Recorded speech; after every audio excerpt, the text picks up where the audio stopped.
Noong 2004, may isang lalaking nagngangalang Michael.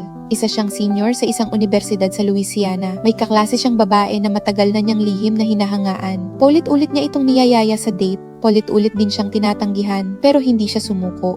At makalipas ang ilang buwan, pumayag din ang babae. Doon nagsimula ang lahat. Pagkatapos nilang makapagtapos ng kolehiyo, nagpakasal sila. Noong 2006, nakabili sila ng sarili nilang bahay. Hindi ito mansyon, hindi rin engrande. Isa lamang itong simpleng bahay na may puting bakod sa harapan. Pero para kay Michael, ito na ang pangarap niyang buhay. Makalipas ang isang taon, isinilang ang kanilang unang anak. 2 taon pa ang lumipas. Nagkaroon sila ng pangalawa, isang babae, isang lalaki. Pakiramdam niya, wala na siyang mahihiling pa.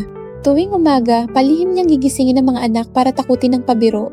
Tuwing weekend, may family game night sila at kahit abala sa trabaho, hindi nila nakakalimutang mag-date ng kanyang asawa. Sa loob ng maraming taon, parang perpekto ang lahat hanggang sa isang hapon.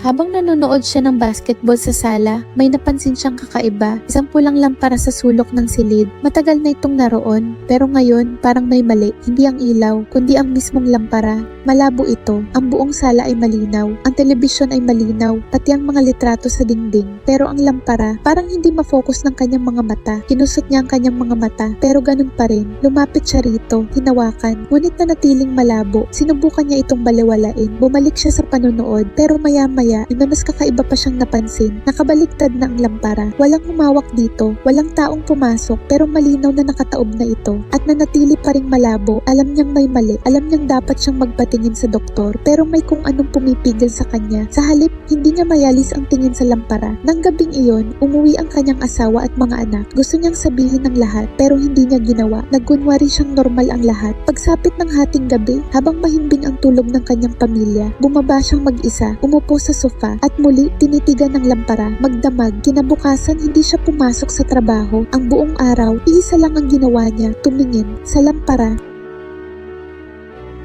Nang gabing yun, pag-uwi ng kanyang asawa, natagpuan siya nakaupo pa rin sa parehong sofa. Hindi kumikibo, hindi tumitingin sa kanya, hindi tumutugon, nakatitig lamang sa lampara. Nag-alala ang kanyang asawa. Tinatawag ang pangalan niya ngunit hindi siya sumasagot kaya tumawag na siya ng doktor. Habang nangyayari iyon, unti-unting tumatahimik ang paligid. Hindi na niya marinig ang kanyang asawa, hindi na niya marinig ang kanyang mga anak. Ang natitira na lamang ay ang lampara at nagsimula itong lumaki, palaki ng palaki, hanggang sa mapuno nito ang buong paningin niya. Kasabay nito, nakaramdam siya ng matinding sakit sa kanyang ulo. May malakas na ugong sa kanyang tenga. May mga taong sumisigaw. Pagkatapos, biglang dumilim ang lahat. Pagmulat niya, wala na ang bahay, wala na ang sala, wala na ang lampara. Nakahiga siya sa kalsada. Napapalibutan ng mga estudyante. May pulis na papalapit sa kanya. Paulit-ulit niyang hinahanap ang kanyang asawa, ang kanyang mga anak, pero walang nakakalilala sa kanila. Habang isinasakay siya sa kotse ng pulis, paulit-ulit niyang sinasabing, nasaan ang pamilya ko? Ngunit iisa lang ang sagot ng pulis. Sir, tumama ang ulo mo.